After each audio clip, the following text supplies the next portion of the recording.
Hey, I'm Shelly. And I'm Angela. And this is Real Talk Dating Exposed, where we talk about the good, the bad, and the ugly of dating in your 40s.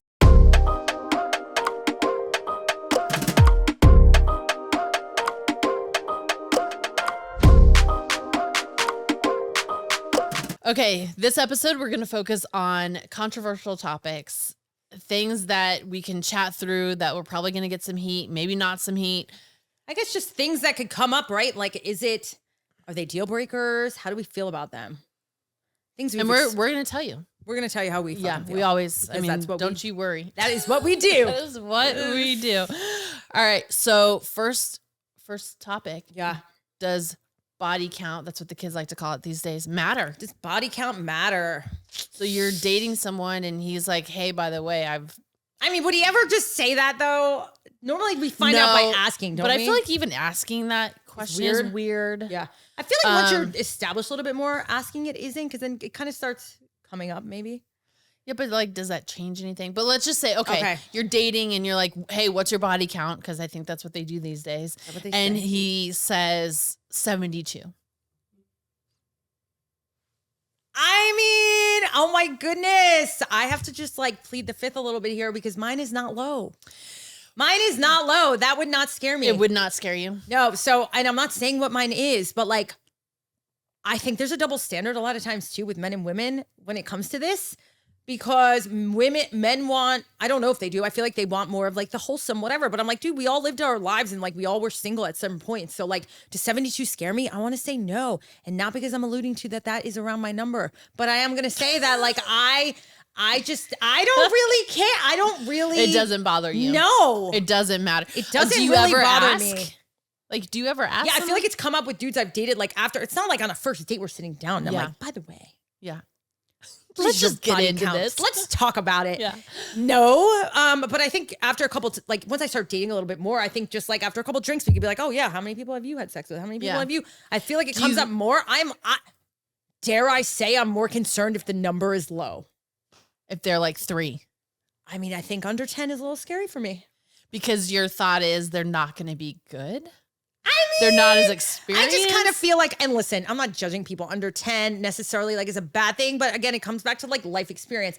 And I actually saw this weird thing and it's so fucking true. So I'm a Scorpio and it's like, we like to learn things the hard way. Like we're going to go in and we're going to do it all and then come out on the other side with the experience. Like I'd rather hit rock bottom and do fucked up shit and then at least grow and learn. I like to learn through experience. And I'm not saying that means sexually, but it could be. It could be. It could be. Yeah. So I just think that the less you have, it makes me wonder, like, what, the same way maybe as more, I guess I question why. I don't disagree with that. I think if the number's super low, there's something that it's like, what have you been doing? For like, I think there's something to be said about having experiences, but like too many.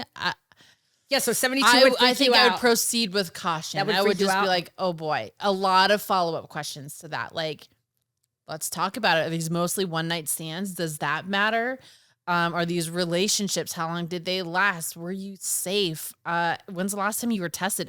All of these questions would literally running through my head if someone was like, yeah, 72. So what's a safe number for you, Angela? A safe like, number? What makes you be like, okay, yeah, like he's 46, he's 45, and like, okay, that makes sense. Maybe like 15, 20? I don't know. Fucking A. Lord have mercy. I did that last year. I am just fucking kidding. I did not do that last year. That is, I did not do that last year. Listen, I don't know. I have less of a stance on this one. People are going to fucking judge. I don't really care. I think we all have a past and like, I don't know. We've talked about this before, right? How we look at sex, how sex has been viewed, what our relational, landscapes have looked like have been very different. Yeah. I just am less in the judgy mode of like, if someone came to me and was like, yeah, I used to fucking hit it all the time. And like, yeah, I had a lot of one night stands or whatever. I'd be like, all right, cool. Like, it doesn't bother me. Yeah. Okay. Just don't bring it. Obviously I'm not looking for someone in that way now. Yes. But yeah. Okay. All right. So is it okay to date multiple people at once? One of our podcast episodes, we got some fucking heat because somebody commented like, oh, so I guess it's okay.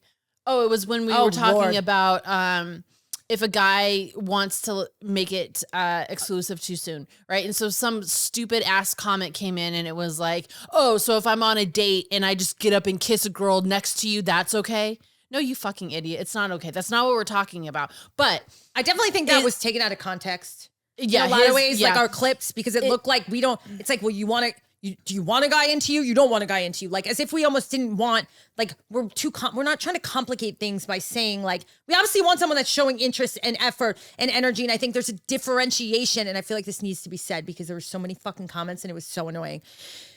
There's a differentiation between, like, saying you're not going to be seeing other people and being exclusive. Like, they are not one and the same. It's like saying, hey, I really want to see where this goes. I'm not dating other people. If anything, up front, I do tell people after a date or two, like, hey, I'm not really interested in other people. I want to see where this goes. But that doesn't mean I'm fucking calling you my boyfriend. Yeah. Let me clear that up. What episode was that? Probably I don't remember. It was one we just recently did. But is it okay to date multiple people at the same time? I mean, I think it's circumstantial. Like, if you're on a date one with someone, or it's even safe a to date assume. two. Yeah, it's safe to assume if you're dating, they're dating too. That is the point of dating, to get out, meet different people, have different conversations, different experiences. That's how you end up narrowing it down to, okay, this is the type of person I want to be with. You literally cannot do that, in my opinion, if you're not getting out and experiencing other things. Agree. But on the flip, which we've heard before from our lovely followers, there are times where a guy or a girl will go out on one date with someone and be interested in them and then choose to not date other people because they want to see where it goes. Now, honestly, I fall more on this side than you do. You, in your dating day, in your dating era, where you were out and about doing your thing, you were like, fuck it, I have Monday, Tuesday, Wednesday. I'm more like, no, I have Saturday and I'm going to see how I feel about Saturday before I book fucking Tuesday. So it can go both ways, right? Yeah. I'm more of like, I like to see and feel someone out. I have a harder time like speed dating and putting energy into multiple people. I think where it gets fucked up is where you maybe lead a conversation or have the other person think that they are the only person you're dating, and then it's not. So just be honest. Learn how to communicate, right? I agree with that. Learn how to communicate. And if someone asks you, like, are you dating other people? And you are, then just be fucking honest. Agree. If they don't like your answer, then they're not for you anyways. Agree. You know? So I think it just comes down to be honest whatever way. Like, you can date other people. If you're dating multiple people, just fucking tell people you're dating other people. Yeah. Simple. Yeah. But, like, we don't need the details. We don't need to know, like, yeah, actually, I have a date tomorrow night. I'm going to take her out to bowling, and then and I was with her last and I'll probably night and fuck whatever. her, but I don't know. We don't need the details. Just fucking be honest. Okay, All right. third one. All right, third one. Would you date someone that lived with their parents? No. Like, there is a no. That is a no. Now, if I think about, like, okay, does this person have a home and, like, his parents are older and they have a separate casita and they're on the property? Okay. Yeah. I could see What if that. they just went through a divorce? This is hypotheticals, right?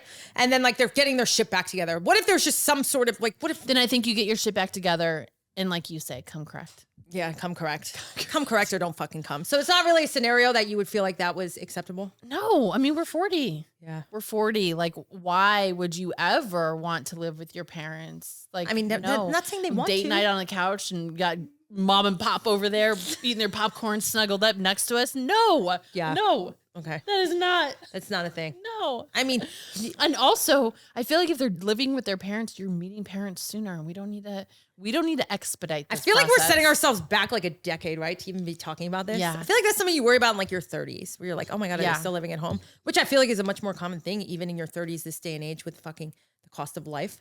But I feel like at 40s, it should be null and void no matter what. No. We are not dealing no with reason. that. All right, I Yeah. agree with you. All right. Should couples split bills equally? So you're living in the same home, 50-50 down the middle. What if wife makes more money? What if husband makes more money? Is it still 50-50? Okay, so I'm a firm believer that I think the number one reason why relationships, and it is proven, like even divorces occur, there's issues, is over finances. Yeah. So I am in the land of, I feel like, have your own accounts, have a joint account. Yeah. You fucking split that shit or work it out the way that makes sense for you guys, right? Yeah. Like if hubby pays the mortgage, if he makes more, whatever, he pays the mortgage, she pays the whatever. Yeah. I think like have it set and worked out where you figure it out. But I think it's super fucking important to have your own accounts that the other person can't see, doesn't give a fuck about. That way you feel like you're maintaining a level of independence. Yes. They have their own independence. You have your own money. They have their own money. And then you have a joint account as well. I So agree. I feel like that is what will set you up for the most success. In my past, like my marriage, like we had one account and it was like the fucking worst thing ever because it would be like, why'd you spend $300 at Lululemon? why is there a charge on there for $87 at Victoria's Secret? And I'm like, go fucking suck a dick. Like, I don't want to have to tell you or feeling like I'm clocked every minute that I'm spending $1, you know, because then I'm feeling like, where's my independence here? Yeah. And it's not like you're not making money, right? Like, oh, this is my fucking money and I can spend it. So I agree 100%. But there are people I think that work making it commingled. And I know relationships that only have one account. And I'm like, dude, if that works for you, I just don't know. In no land would that work for me. Well, and also like, how are you buying presents without them knowing? Yeah. Like, how are you surprising them if it's like, oh, cool. Credit, charging it, and like then you paying it off later. Account? Yeah. I don't know. I know. I don't. Yeah. Same page. Okay. Okay. This is a big one. So you're out at a restaurant, you're at Safeway, and you see your good friend's man, husband, boyfriend with another woman. Do you tell her? Fuck yes, all day, every fucking day. Yeah. I feel like 100%. I would absolutely, because would I want someone to tell me? Like, if they saw my man out with someone else, if I found out my friend or someone I know was witnessing that and knew and didn't fucking tell me, that would be murder. Yeah. That would be fucking murder. But yeah, no, I mean, what I hate about that the most is the predicament it would put like you in, right? Because to be in that situation sucks. It fucking sucks. Because now you're like, oh my God, like especially if you're friends with both. Yeah, because what if you are friends with both of them? That I think complicates things a little bit more. But either way, I mean, then at that point, do you go to the hubby and be like, hey, I saw this. Like, you need to, I think that's what I would do, to be honest with you. If I was friends with both of those humans, there would be a phone call to whichever party. I'm not going to make it only men. Maybe it's the woman that was found with another man. I don't fucking know. But there would be a call in like, hey, you have 72 hours to tell Jane or fucking John, or else I'm fucking doing it. And I think that's what I would do. Like, you need to address this before, but if not, like, morally, I have to. And that's a situation where you're friends with both. Yeah. But like, if it's one-sided and it's just like your girl or whatever, and you know they're married or whatever, I mean, either way, that's a phone call. Immediate phone call. Yeah. I don't know if it'd be immediate for me. I'd probably have to sit on like how, I don't know. Do you feel like it would be like right away? I don't know. I feel like I would have to really think about, okay, who is this person that I'm about to call? How are they going to handle it? Are they going to get defensive? Are they going to get mad at me? There'd be some thought process put into that. I mean, obviously, if it's a good friend of mine, then I'm fucking picking up the phone right away. Right away. Would it ever occur, like, if you know that person to be like, oh my God, they are sensitive and they're insecure, like, would there ever be a space or a place where you talk yourself out of it, knowing for the fact that they could turn around and like blame it on you, or you just feel like the cons outweigh the pros of fucking bringing it up? No, I'm a big believer in karma. Like, I feel like if I knew that and I held on to it, like, it's mine, and I don't want it to be mine for sure. Because I would always wonder, like, what if she found out that I knew and I didn't tell? Like, that's even a shitty friend. Screws your friendship. Yeah, I'm doing the right thing. I agree. Yeah. Then I 100%. But like, hopefully I'm never in. Have you ever been in that situation? I mean, yeah, I was. And the denial piece on the front of the friend became real. And then I realized, like, this is not my burden to carry. I just fucking said what I saw. Yeah. You want to fucking turn your cheek or whatever, that's not my problem. You know? But same thing. I want to put my head on my pillow at night and know I'm not like carrying that shit. All right. Next one. Yeah. How do you feel about like checking your partner's phones? Do you feel like that should be like a prerequisite? Should you know their passcodes? I mean, all of those things. How do we feel around that? No. I think if you're in a relationship where you feel like you have to check your spouse's phone, there's bigger issues.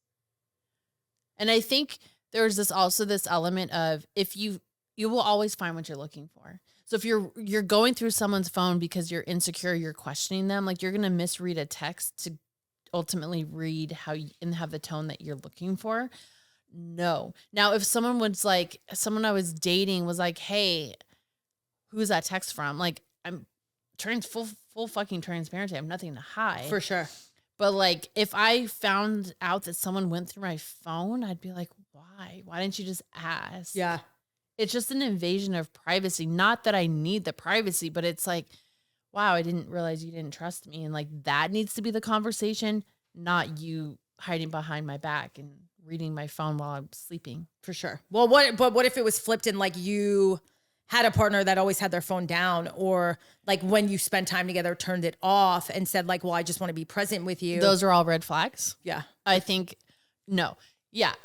If the phone's not out, or like you're not having conversations in front of me, or you're being weird and like shoddy with your phone, like those are all red flags. I think someone like automatically puts their phone face down all the time. I dated dudes like that. That is not normal. Yeah. Or like, That hey, I is- shut it off because I wanted to be present with you. But then when you call the next day, It's off. it's off. And then you're like, well, who the fuck are you with now? Yeah. You know what I mean? I think Like, if there's it's so always much on there. silent, or it's turned off, or it's face down, those are all red signs, in my opinion, in my experience. Red flags, you mean? Yeah. What did I say? Red signs. Yeah. No, I Also that. completely agree. Yeah. And I also think, listen, I think at this age, it should be able to be like, hey, babe, can you hand me my phone? Yeah. Or like, hey, my phone's ringing. Can you, or I got a text. Can you see who it is? I don't know. I do Yeah. feel like at this age, you want to feel like that secure in your person, in your relationship, where like, listen, early on, I'm not going to be like, hey, let me look at, I never want to have to feel like I have to look at my No. person's phone. If I have But to like, if you look, pick it there's up a and they're like, problem. hey, who texted me? I don't, if you can't Yeah. do that, I find that like, that's red flaggy to me. Yeah. So, How do you feel about dating someone who is sober? I So mean, they don't drink. They obviously have a reason they don't drink, but you do. yeah. I mean, this one's a little bit not black and white for me. I feel like how far along are you? I think if it's someone that just like recently became sober, potentially, where that's still like super trigger nation. I would want to ensure that I could still be me Yeah. and like not trigger them, or like where are they in that process where Yeah. like how would this align? What Meaning if it's like just, right now it's dry January. I'm gladly doing dry Jan. I have no problem doing that. I mean, I could go months and not drink if I choose to. Right now I am, but like when I choose to have a drink again at dinner, or if we were out at a show, or we went to a game and like we're watching football on Sundays, and like if I'm going to be like partaking by choice here and there, I don't want to feel like, oh my God, am I responsible for their, and I know it's not my burden to carry, Yeah. but like, I don't know. You don't want to be like, Yeah. you don't want to be in that position to like be the one that triggers them. What if it's just like a lifestyle? Like, hey, I don't really drink that often, but I just feel shitty, and I'm not mad at that. Like Yeah. my brother, I know a lot of people that way. Yeah. And like, it doesn't mean they still don't go out and have fun. I'm not mad. I mean, there might be a point in my life where I'm like, hey, I just don't really feel like drinking for the next 6 months. I don't know. I mean, who knows? I mean, Yeah. right now, let's get through January, 6 Shelly. months, eh. But you know, yeah. But like, there's been times where it's been months at a time where I'm like, dude, I'm just not really feeling Yeah. it. Like, I'm not mad at that. Again, it's just in the sobriety sense, like I don't want to trigger someone. Mhm. Yeah. I mean, do you agree? Yeah. All right. Last one, and then we'll wrap this up. Yeah. Prenups. How do we feel about them? I'm all for prenups, Yeah. I think they're smart. especially at this age. Yeah. Right. Yeah. I think if there's resistance to it, then it's like, what's your reason for being with me? And what on the flip, when people are like, well, then you obviously don't have faith in our relationship. Yeah. No, just fucking realistic. Thank you. Yeah. Things can go sideways. Things can go fucking sideways. Yeah. Yeah. And to me, it's like, especially at this age more than anything, protect your assets. Like if it's really for love, or if you're there just to like be about that person, then what does it matter? Like you should Yeah. have your shit and they should have their shit. Yeah. And like, I don't, I agree. yeah. Yeah, I agree. All right. All right, we will wrap this one up. Be Let us sure know to your leave- thoughts on any of those comments. topics. Yeah, and we actually love the comments, even if they are hateful. We love the haters and the lovers. But be So, sure to follow us: Instagram, Facebook, TikTok. all major all the platforms. things. We are there. Thanks for following. Thanks for following.